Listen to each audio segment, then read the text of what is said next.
Captain Wujin stared at the giant star map floating in front of him, the red zone marked as human. Space stretched across dozens of star systems like a scar on the galaxy. Every species in the known universe had one simple rule about that dark region: stay away, no questions asked, no exceptions allowed. The rule had existed for 300 years, since the first and only contact with humans. A single human trade ship had appeared at the edge of Zephyrian space. The meeting lasted exactly 47 minutes. The humans were polite. They exchanged basic information about their species. They traded some simple goods for fuel and supplies. Then they disappeared back into their mysterious territory. Since that day, silence, complete and total silence. Wujin had grown up hearing stories about the humans. Some said they were monsters with teeth like razors. Others claimed they could tear apart starships with their bare hands. Children across the galaxy were told that humans would come for them if they misbehaved. The stories grew wilder with each telling, but today everything was different. The bridge of the exploration vessel Starlight buzzed with nervous energy. Lieutenant So Min sat at her station, checking and rechecking.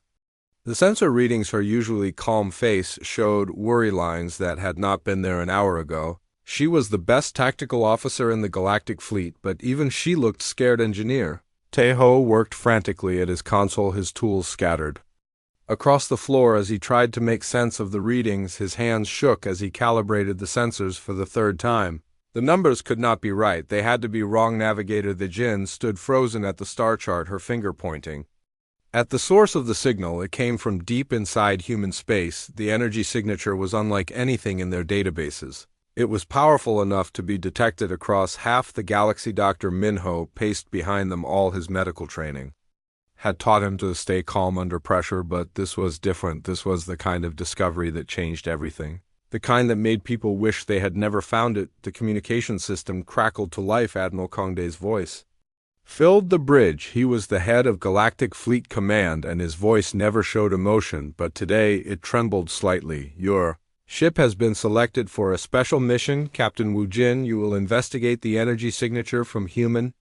space. This is classified at the highest level. The fate of the galaxy may depend on what you find. Wujin felt his blood turn cold. The Starlight was a good ship, but it was just an exploration vessel. It was not built for first contact with a species that had been isolated for 3 centuries. It was definitely not built for contact with a species that might be hostile. But orders were orders. The briefing came through on secured channels. The energy burst had been detected by monitoring stations across 17 different star systems. The readings were off the charts. Nothing in the galactic database matched the signature. Some scientists thought it might be a new type of weapon. Others believed it could be a distress signal. The Galactic Council had debated for hours. Some species wanted to send a full battle fleet. Others demanded that everyone stay as far away from human space as possible. The debate had grown heated. Several ambassadors had stormed out of the meeting. In the end, they chose the middle path: send one ship, a small crew, the best officers available, give them the most advanced sensors and communication equipment. Make contact if possible, retreat immediately if threatened. Du Jin gathered his crew in the main briefing room. The 5 of them had worked together for 2 years. They had explored distant nebulae. They had made first contact with 3 new species. They had survived cosmic storms and asteroid fields, but nothing had prepared them for this. He looked at each face around the table. These were his friends, his family. So Min had saved his life during the Proxima incident. Her quick thinking had prevented their ship from being destroyed by solar flares. Taeho could fix anything that broke.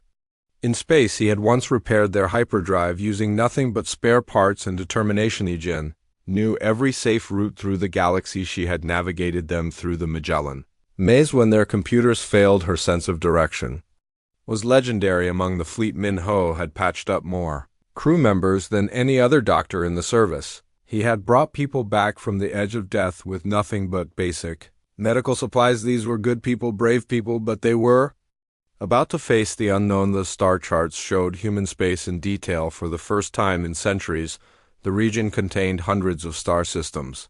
Many had planets that could support life. The space between systems was marked with warning beacons left by the humans 3 centuries ago. The warnings were simple: stay out, this is human territory. Trespassers will be dealt with according to human law. No one knew what human law meant. No one wanted to find out. Wujin stood up and activated the holographic display. The image of human space filled the room. The red boundary markers pulsed slowly like a heartbeat. The energy signature blinked at the center of the region like an eye watching them. We launch in 2 hours, he said quietly. Check. All systems twice. Make sure we have enough supplies for a month. We do not know what we will find in there. We do not know if we will be able to. Lava Somin raised her hand. Captain, what are our rules of engagement? The question hung in the air like smoke. Do not fire unless fired upon. Do not approach human settlements without permission. Record everything. Send regular reports to command. And if something goes wrong, if we encounter something we cannot handle, we run. The crew nodded, but everyone knew running might not be possible. Human space was huge. If the humans did not want them to leave, they might not have a choice. Teho finished his final checks on the hyperdrive. The engines hummed with power. The ship was ready for the jump to hyperspace. The Jin plotted their course to the edge of human space. They would drop out of hyperspace at the boundary and proceed slowly on normal engines. Minho stocked the medical bay with everything he could carry: trauma kits, surgery supplies, medications. For 50 different species, he hoped he would not need any of it. So Min loaded the ship with emergency supplies: food, water, oxygen, recyclers, spare parts for every major system. If they were stranded in human space, they would need to survive on their own. The final hour passed quickly. Wu Jin sat in his captain's chair and watched the stars outside the viewports. Soon they would be traveling faster than light toward the greatest mystery in the galaxy. The communication system activated one last time. Admiral Kongde's voice was formal, now official.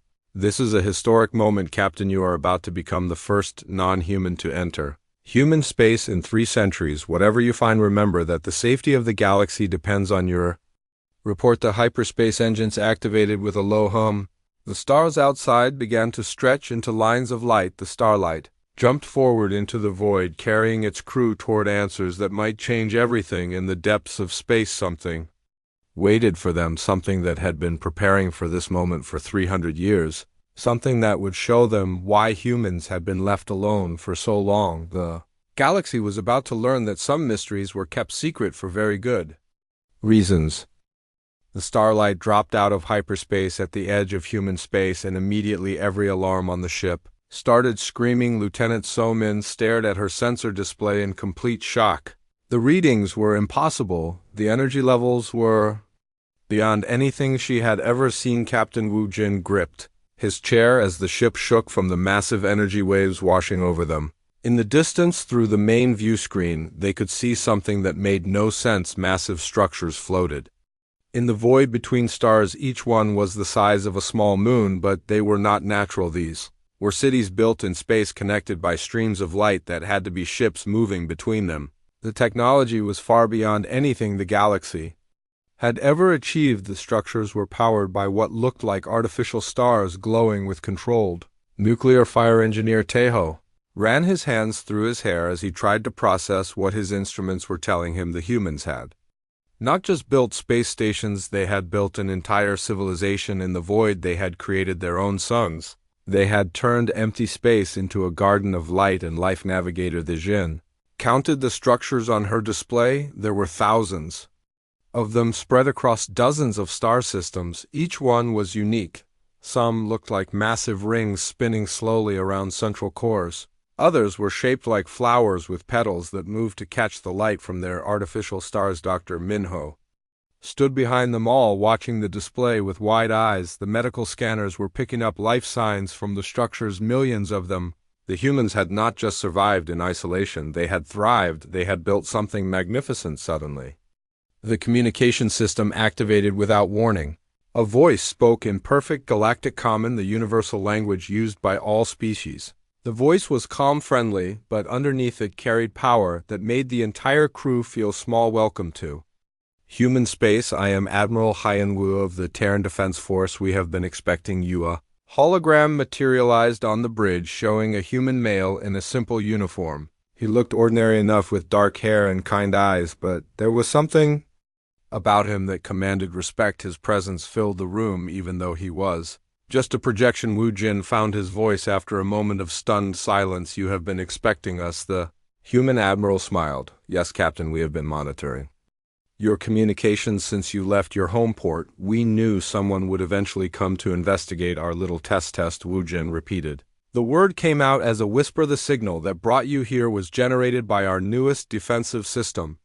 We apologize if it caused alarm across the galaxy. We sometimes forget how sensitive your equipment can be. So Min leaned forward. The energy reading reached monitoring stations 50 light years away. What kind of defensive system could generate that much power? The Admiral's expression grew more serious. That is exactly what we need to discuss. You see, the galaxy has spent 3 centuries avoiding us. They made rules about staying away from human space, but soon those rules will no longer matter. The hologram gestured and their main view screen changed. Now they were looking at something that made their blood run cold.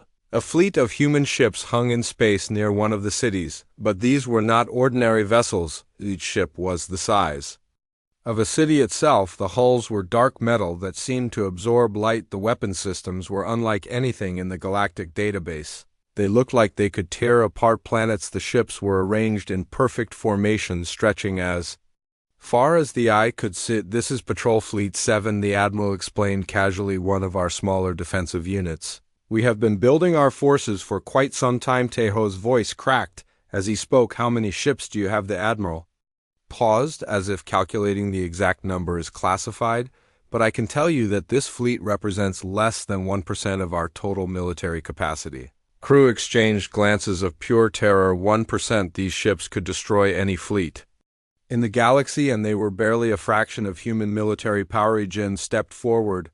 Why are you telling us this? Why reveal your strength now? Because the time for secrets is ending. Admiral Hyun Woo replied. The galaxy needs to know what is coming, and they need to understand why we have been preparing. The viewscreen changed again, showing star charts that extended beyond the galactic rim into the dark void between galaxies where no stars should exist. But the charts showed something. They're massive objects moving through the emptiness. 300 years ago, we made contact with something from outside our galaxy, something that comes from the space between worlds. We call them the Devourers. The image shifted to show ships unlike anything they had ever seen. They were organic, looking alive. Somehow they moved through space like predators hunting prey. Their dark hulls seemed to eat light itself. Min Ho stepped closer to the display. What do they want? Everything, the Admiral said. Simply, they consume worlds. They eat stars. They leave nothing behind but empty space. They have destroyed entire galaxies. Min felt her knees go weak. If they are so dangerous, why did you not warn the galaxy? We tried. The Admiral's voice became sad. We sent messages to every species we could contact. We provided evidence proof of what was coming, but the Galactic Council refused to listen. The crew remembered the stories they had heard about early human contact attempts, how humans had been turned away from council meetings, how their messages had been ignored, how they had been told to stay in their own space. They thought we were lying. The Admiral continued. They believed we were trying to trick them into some kind of alliance, so they banned US from their space and told us to never return. The terrible truth began to sink in. The humans had not been hiding because they were dangerous to the galaxy. They had been preparing to defend it from something far worse. For 300 years we have been building ships, training soldiers, developing weapons. We have turned our entire civilization into a fortress, all to protect a galaxy that rejected us. Wu Jin felt ashamed. The galaxy had feared the humans when they should have been grateful. They had been standing guard at the edge of darkness, protecting everyone from a threat no one knew existed. Signal you detected was a test of our new planetary shield generators. The Admiral explained. The Devourers are coming our deep space scouts report they will reach the outer rim in less than 1 year. The bridge fell silent as the implications sank in.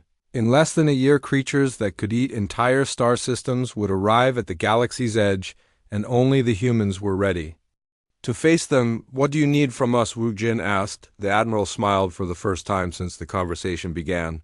We need witnesses, people who can return to the galaxy and tell them what is coming. We need the galaxy to understand that the old rules no longer apply. He gestured to the massive fleets on the display. We have spent 3 centuries preparing for this war.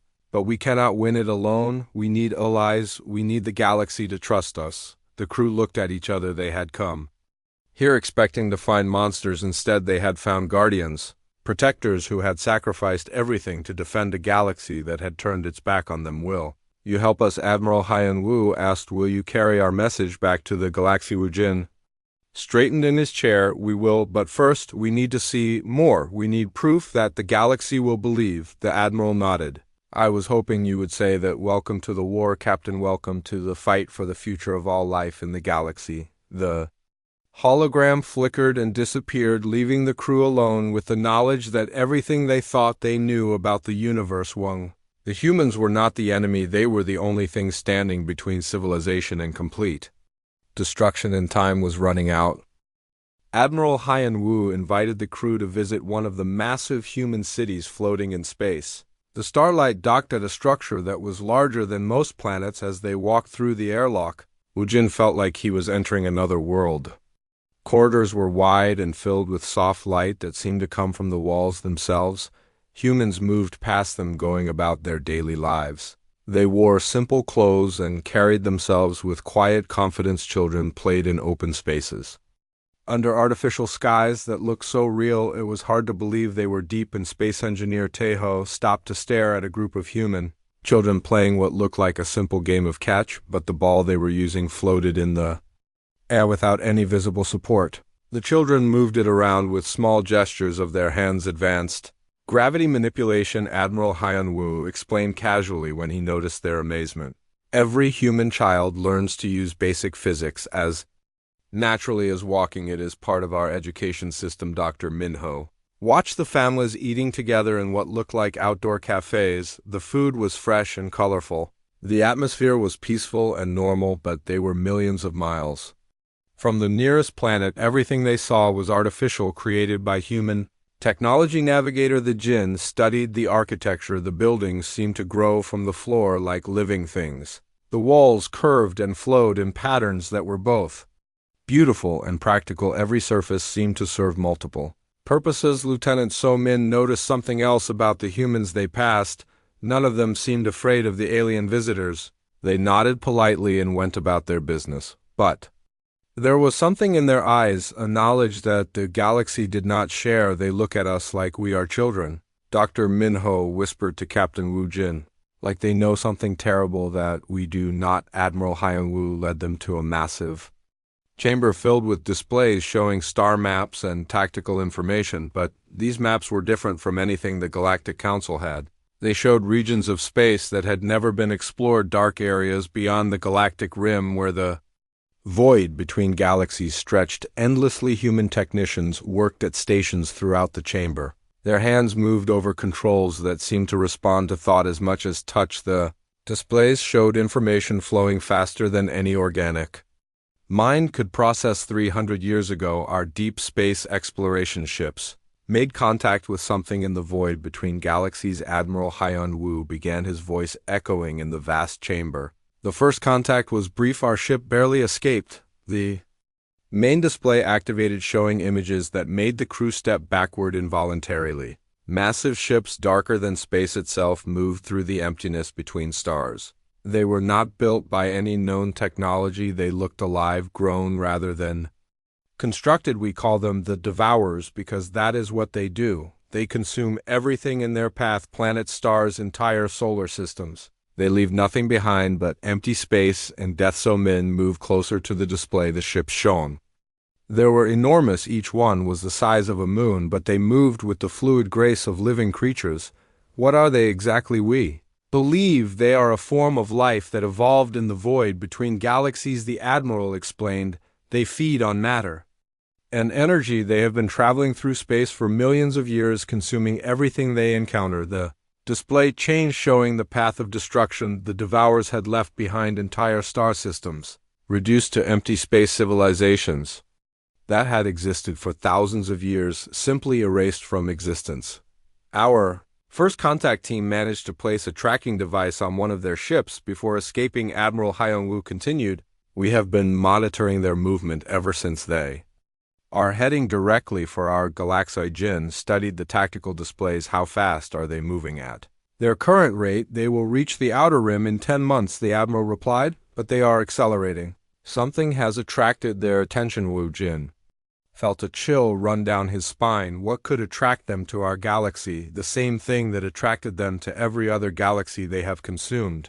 Life energy, the combined activity of billions of intelligent species, creates a signature that draws them like moths to flame. The terrible truth was becoming clear. The galaxy itself was bait. The more civilizations that developed, the brighter the signal became, the more likely it was that the devourers would come. Matejo spoke up, his voice barely above a whisper. If they are so powerful, how can anyone fight them? The Admiral smiled, but there was no humor in it. That is what we have spent 3 centuries learning. We have studied their technology, we have analyzed their tactics, we have prepared for every possible scenario. The displays changed again, showing human military installations throughout their space, massive shipyards where the city-sized warships were built, training facilities where soldiers learned to fight in zero-gravity research, stations where scientists developed weapons that could function in deep space. We have turned our entire civilization into a military force, the Admiral explained. Every human knows how to fight.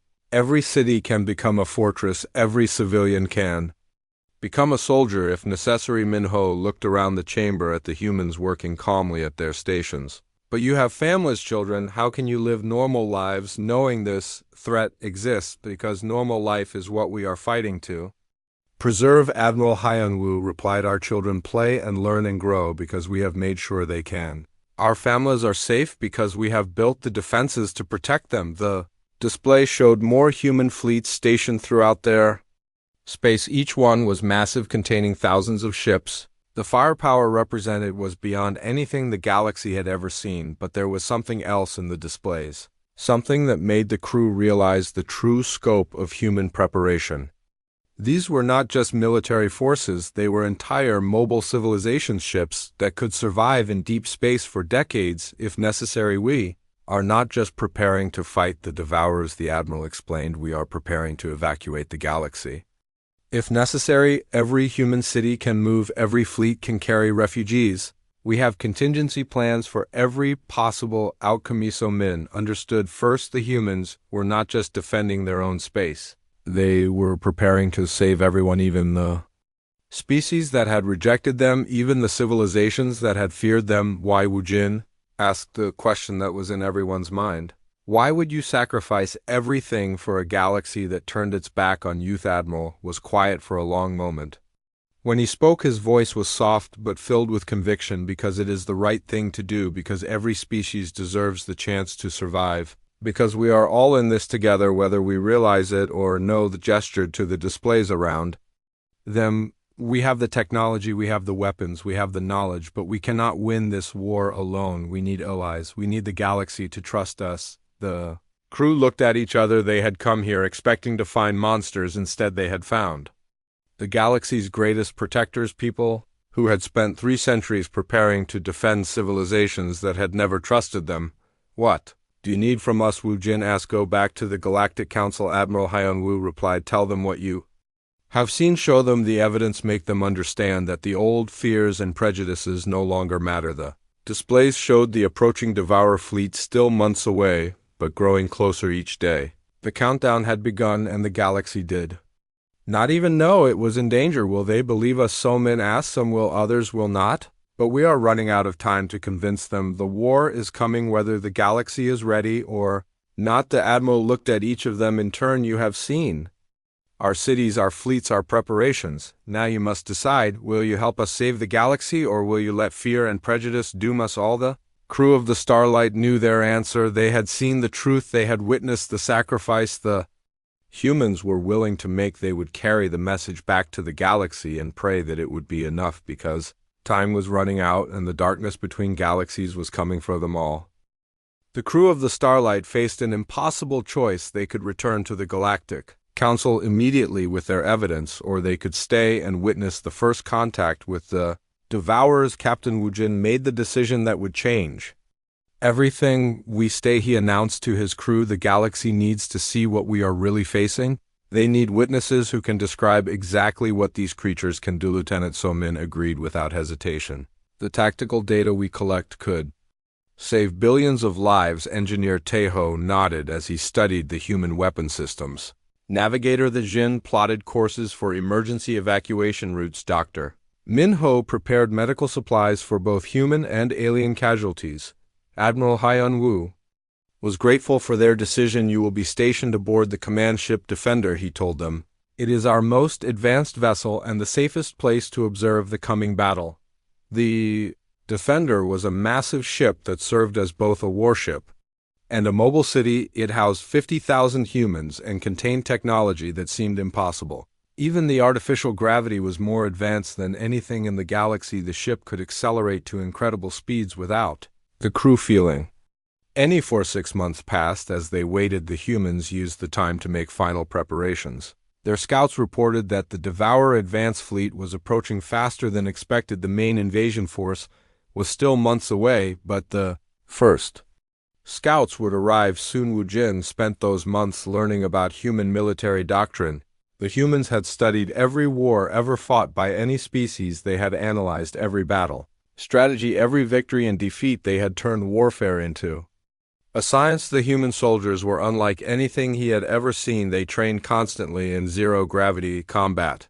They learned to fight in environments that would kill most other species. They could survive in space for hours without protective suits. But what impressed him most was their dedication. Every human understood what was at stake. Every soldier knew they were fighting for the survival of all life in the galaxy. They were not just defending their own people, they were defending everyone. The day finally came when the Devourer scouts arrived. The human detection systems picked them up while they were still light years away. Dark shapes moving through space at impossible speeds, they absorbed all electromagnetic radiation, making them nearly invisible to normal sensors. Admiral Hyun-woo stood in the command center of the Defender, watching the tactical displays. All human fleets had been positioned at strategic points around the galactic rim. The first line of defense consisted of automated weapon platforms that could engage targets from extreme range. The Devourer ships were unlike anything in the databases. They moved like living creatures, flowing through space in patterns that seemed random but were actually highly coordinated. Their hulls were organic, looking as if they had been grown rather than built. First contact occurred at the edge of the Helios system. The human automated defenses opened fire with weapons that could destroy asteroids. The energy beams struck the Devourer ships and seemed to be absorbed. The creatures continued their approach without slowing. Then something happened that no one expected. The Devourer ships began to glow. The energy they had absorbed was being converted into something else. Their hulls pulsed with light that hurt to look at directly. They are feeding on our weapon energy, Teho realized with horror. They are using our attacks to make themselves stronger. Admiral Hyun-woo remained calm. We expected this, he said. Activate the quantum disruptor. Human weapons changed frequency.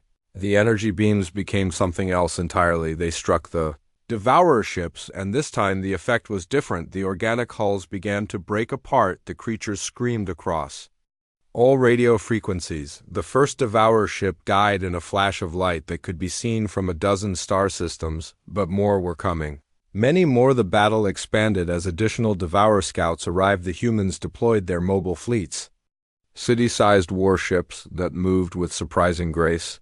Their weapons fired in coordinated patterns that created walls of destructive energy. So men watched in amazement as human tactics unfolded. The ships moved like dancers, each one knowing exactly where the others would be. The artificial intelligence systems coordinated attacks faster than any organic mind could follow. The Devourers fought back with weapons that seemed to violate the laws of physics. They fired beams of pure darkness that consumed everything they touched. They launched creatures that looked like living missiles. Each one was intelligent and could adapt to human defenses. The battle raged for hours. Human ships were destroyed, but for every loss they inflicted terrible damage on the enemy. The Devourers had never faced resistance like this before. They had simply overwhelmed primitive civilizations through sheer numbers, but the humans had prepared for this exact scenario. They had weapons designed specifically to fight these creatures. They had tactics that exploited Devourer weaknesses that no other species had discovered. Jin monitored the battle from the navigation station. The human fleets were using hit-and-run tactics. They would strike hard, then Retreat to secondary positions. The Devourers followed them directly into carefully prepared ambush. The humans had turned the entire outer rim into a fortress every asteroid had been converted into. A weapon platform, every gas giant had been surrounded. By defensive installations, the Devourers found themselves fighting not just ships but entire star systems. Menho treated wounded human soldiers in the medical bay.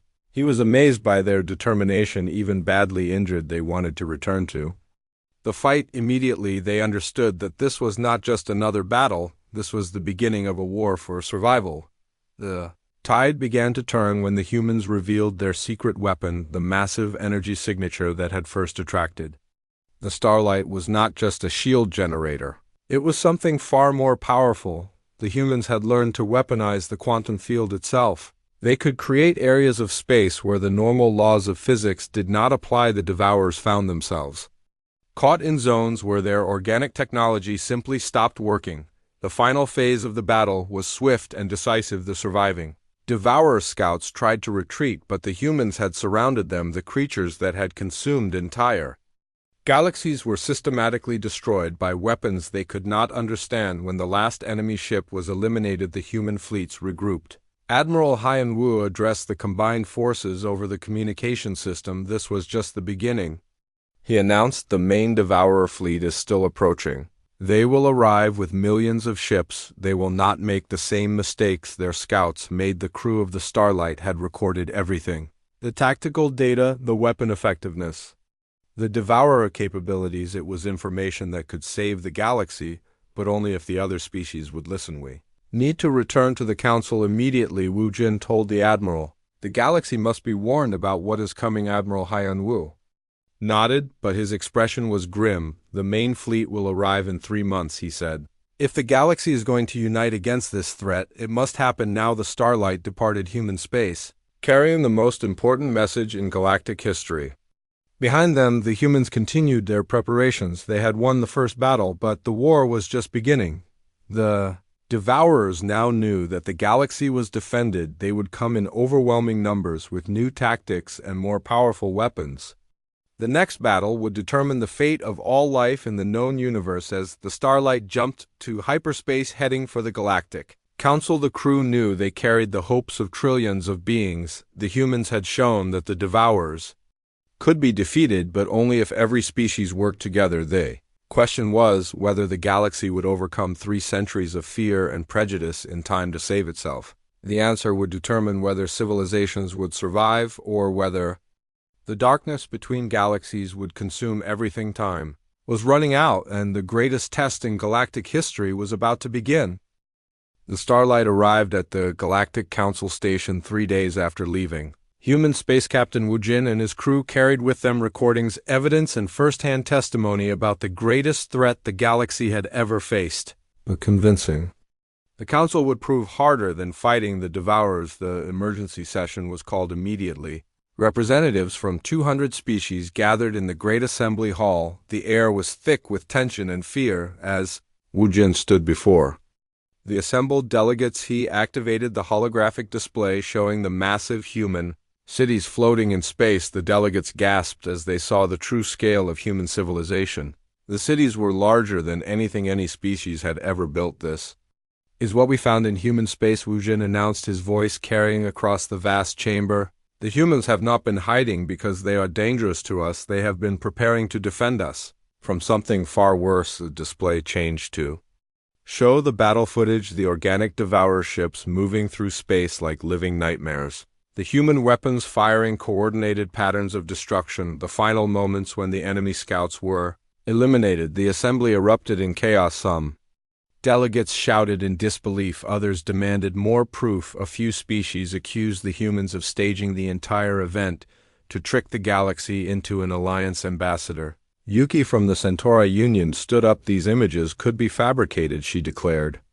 The humans have had 3 centuries to prepare this deception. How do we know any of this is real, Lieutenant? Somin stepped forward and activated her personal data recorder. Every reading, every sensor log, every communication is here, she said. The energy signatures match the readings your own monitoring stations detected, but the skepticism ran deep. 3 centuries of fear and mistrust could not be overcome with a single presentation. Ambassador Dongsu from the Rigel coalition shook his head. Even if this threat is real, why should we trust the humans? Why should we believe they want to help us engineer? Taeho shared his analysis of human technology. The weapon systems he had studied were beyond anything in the galactic database.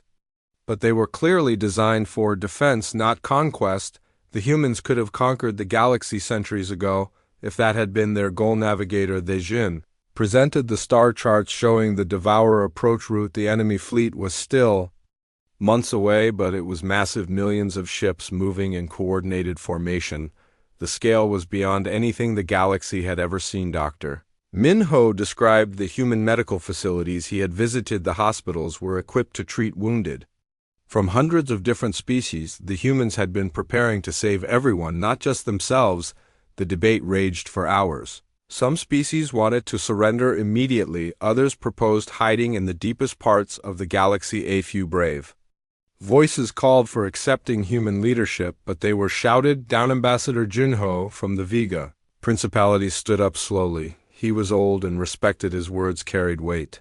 I have studied the evidence, he said quietly. The sensor readings are genuine. The tactical data is consistent. The threat is real, but even his support was not enough. The assembly was divided. Some species voted to accept human help, others voted to reject it completely. Still others wanted to wait for more evidence. Meanwhile, the humans continued their preparations. Admiral Han Wu sent regular updates to the Starlight crew. The human fleets were repositioning throughout the galaxy. The defensive installations were being expanded. Every day brought new preparations. The irony was not lost on anyone. The humans were working tirelessly to defend a galaxy that still debated whether to trust them. They were spending their resources and risking their lives for species that had rejected them. So Min received a personal message from Admiral Haiyan Wu that made her heart sink. Human deep space patrols had detected the main Devourer fleet. The enemy had accelerated their approach. They would arrive in 2 months, not 3. The news sent shockwaves through the Galactic Council. The time for debate was ending. Whether they were ready or not, the war was coming. Some species panicked and began evacuating their core worlds. Others finally realized that they had no choice but to trust the humans. The breakthrough came from an unexpected source. The Andromeda Research Institute had been studying the quantum signatures from the first battle. Their analysis confirmed everything the humans had claimed. The enemy was real, the threat was genuine, and only the humans were prepared to face it. Ambassador Sujin from the Orion Federation stood before the assembly. We have spent 3 centuries fearing the humans, she said, but we should have been grateful to them. They have been standing guard at the edge of darkness, protecting us from something we never knew existed. The vote was close but decisive. The Galactic Council voted to accept human leadership in the coming war. It was not unanimous. Many species still had doubts, but it was enough. The announcement was broadcast across the galaxy. After 3 centuries of separation, the species of the galaxy would fight together. The humans welcomed their new allies with characteristic efficiency. They had been planning for this moment. To Admiral Haiyan Wu addressed the combined council via hologram. We do not ask for your trust because we have earned it, he said. We ask for your trust because we need it. The enemy we face threatens all life in the galaxy. The humans immediately began sharing their technology, their manufacturing techniques, their tactical knowledge, their medical supplies. Everything they had developed over 3 centuries of preparation was offered freely to their former enemies. The response was overwhelming. Species that had never worked together began coordinating their efforts. The humans provided the leadership and expertise while the other species contributed their unique capabilities.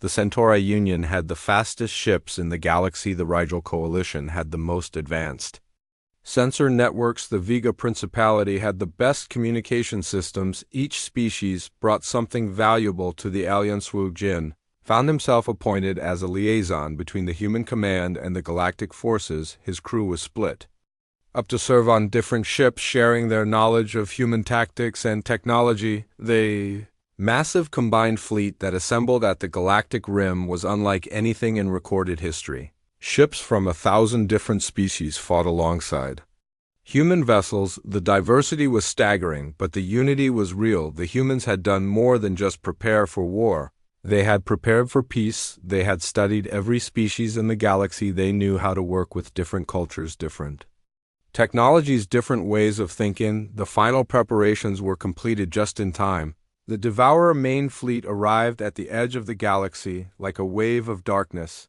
The enemy ships numbered in the millions. Each one was larger than the scouts that had been defeated, but they faced something they had never encountered before, a united galaxy led by a species that had spent 3 centuries preparing for this exact moment. The humans had shared their knowledge, their weapons, their tactics. The battle lines were drawn. The greatest military force in galactic history stood ready to face an enemy that had consumed entire civilizations. The outcome would determine whether life would continue to exist in the galaxy. Admiral Hyan Wu sent one final message to all ships. This is not just a battle for survival, he said. This is a battle for the future.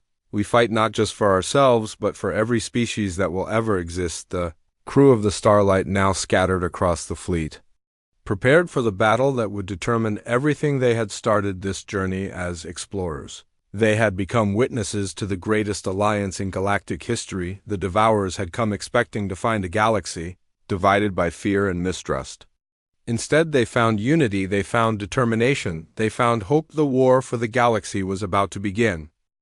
The combined fleet that assembled at the galactic rim was a sight that would be remembered for all time. Ships from 1,000 different species formed battle lines that stretched across multiple star systems. The diversity was staggering, but the unity was absolute. Captain Wu Jin now commanded a mixed squadron of human and alien vessels. His ship, the Starlight, had been upgraded with human technology.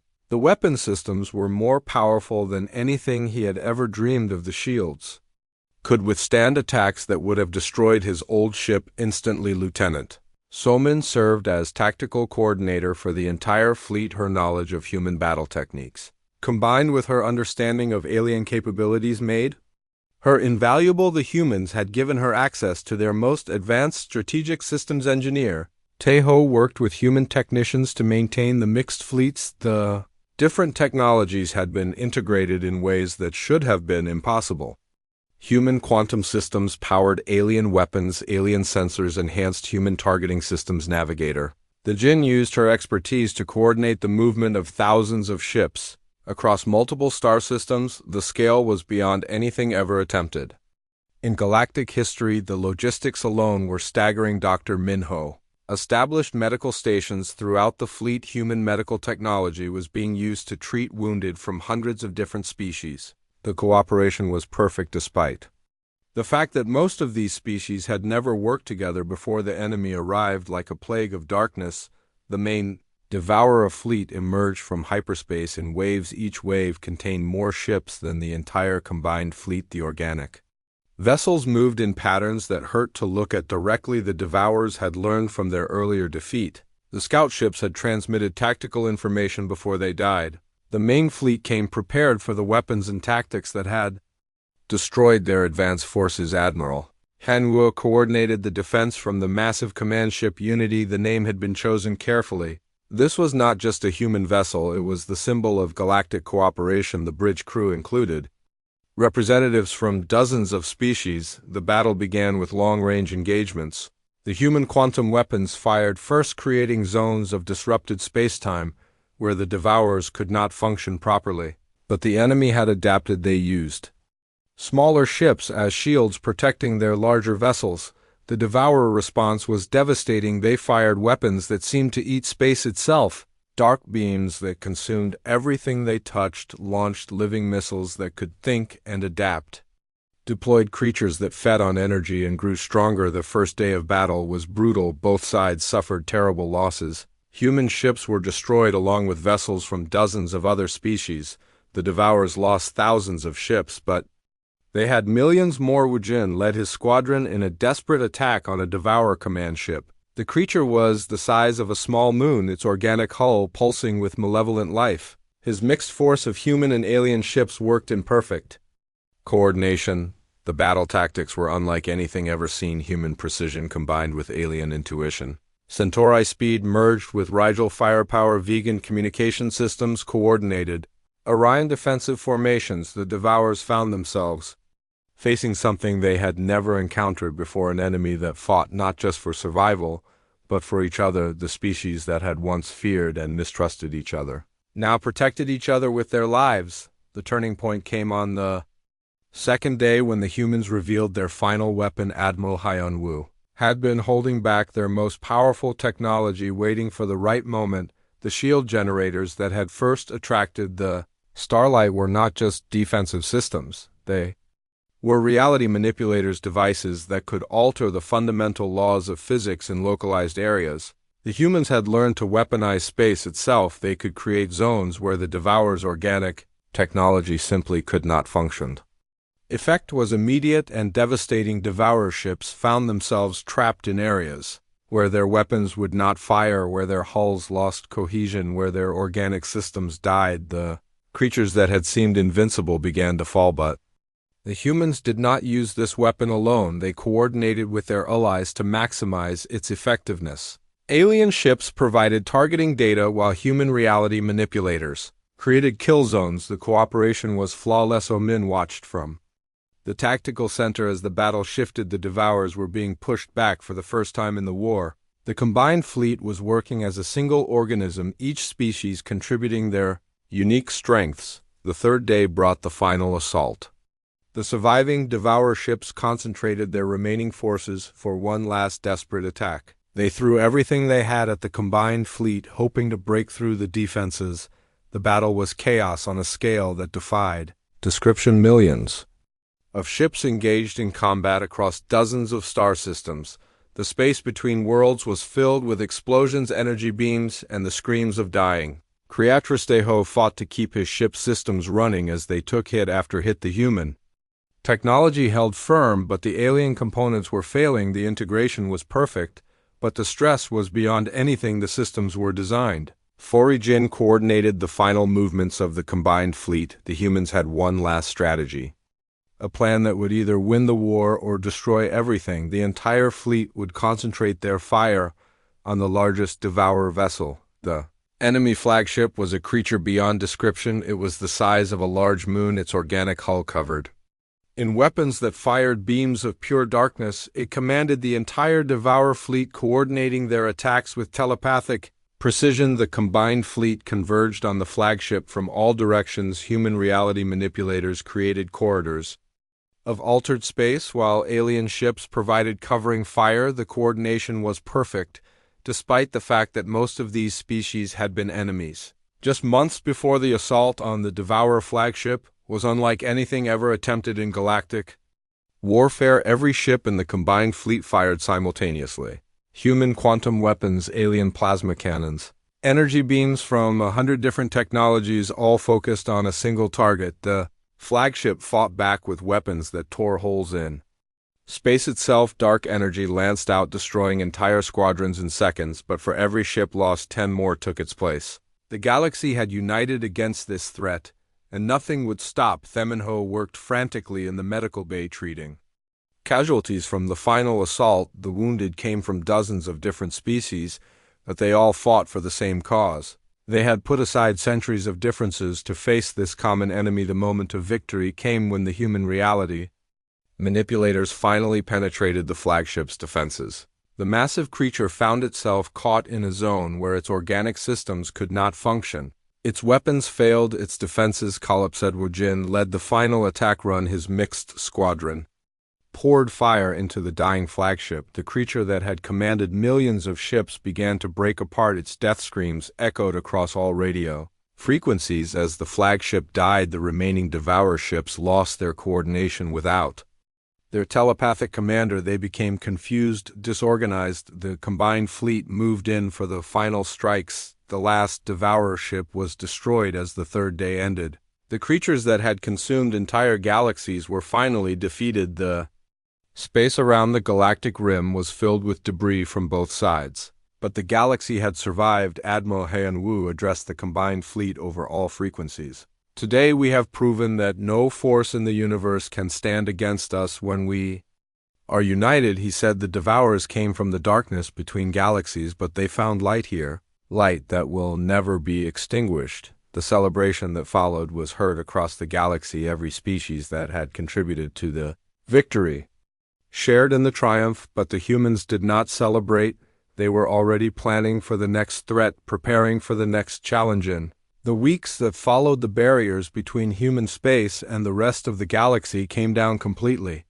Trade agreements were signed, diplomatic relations were established. The humans were no longer mysterious guardians at the edge of space. They were partners, friends, protectors of a galaxy that had finally learned to trust them. The species that had once feared them now worked alongside them, building a better future for everyone. The crew of the Starlight returned to their homeworlds as heroes, but they carried with them a new understanding. The galaxy had spent 3 centuries fearing the humans because they were different. Now they understood that being different was exactly what had saved them all. Wujin stood on the bridge of his ship, looking out at the stars.